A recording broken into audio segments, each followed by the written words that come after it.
Bapak, Ibu, saudara-saudari, anak-anak, sahabat kenalan, adik-adik yang saya kasihi, mari kita renungkan bacaan Injil pada hari ini, Selasa 1 Maret 2022. Bacaan Injil diambil dari Markus bab 10 ayat 28 sampai dengan 31. Petrus kemudian berkata kepada Yesus, "Kami ini telah meninggalkan segala sesuatu dan mengikuti Engkau."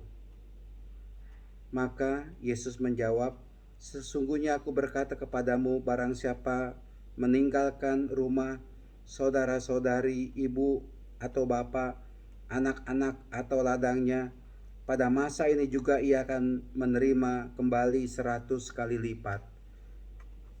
Bapak, Ibu, saudara-saudari terkasih, saya pikir pertama-tama semangat yang harus ada dalam diri kita adalah mengikuti Yesus. Mengikuti Yesus. Mungkin dalam mengikuti Tuhan Yesus, kita bisa bertanya-tanya apa yang harus kita tinggalkan. Kalau kami sebagai imam, kami meninggalkan hak kami untuk menikah, untuk punya istri, itu kami tinggalkan. Kami juga meninggalkan semangat kami untuk mempunyai harta kekayaan duniawi ini, itu kami tinggalkan. Apa kemudian yang mesti Bapak Ibu tinggalkan untuk mengikuti Tuhan Yesus? Macam-macam. Tapi saya pasti menemukan jawaban-jawaban yang bagus, yang baik dari Bapak Ibu sekalian. Mungkin ada di antara Anda mengatakan untuk bisa mengikuti Tuhan Yesus, saya harus meninggalkan egoisme saya. Itu benar. Keangkuhan, kesombongan, keakuan, pokoknya harus demi saya sendiri, demi saya semuanya. Tapi kita beralih, bukan untuk saya, orientasinya bukan untuk saya, tapi untuk sesama, untuk kemuliaan Tuhan, untuk bisa berbagi, untuk bisa menolong orang lain. Ya, itu salah satunya. Mungkin yang lain lagi, saya mau mengikuti Tuhan Yesus supaya saya bisa setia dalam perjalanan hidup ini.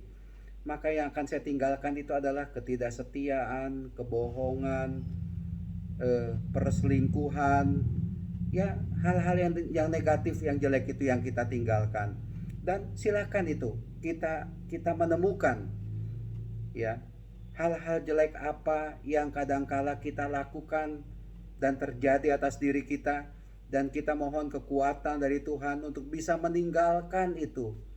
Supaya apa? Kita lebih setia mengikuti Tuhan Yesus.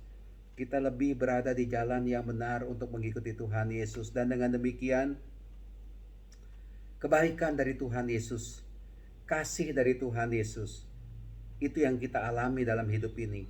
Ganjaran yang Tuhan Yesus berikan kepada kita yang saya harapkan adalah kasih. Terus menerus kita mengalami kasih, mengalami kebaikan dari Tuhan. Dan akhirnya kita bersuka cita menjadi pengikut Kristus. Kita tidak salah mengikuti Tuhan Yesus. Benar kita mengikuti Tuhan Yesus. Kita berada di jalan Tuhan Yesus. Kita berada di dalam keselamatan dari Tuhan Yesus. Biarlah dalam kehidupan ini kita semakin setia lagi. Dan biarlah kita dengan penuh ikhlas sukarela meninggalkan hal-hal negatif yang kerap kali kita lakukan dalam hidup ini. Kita tinggalkan kebiasaan-kebiasaan buruk itu untuk semakin bersuka cita mengikuti Tuhan Yesus. Tuhan memberkati kita semua. Amin.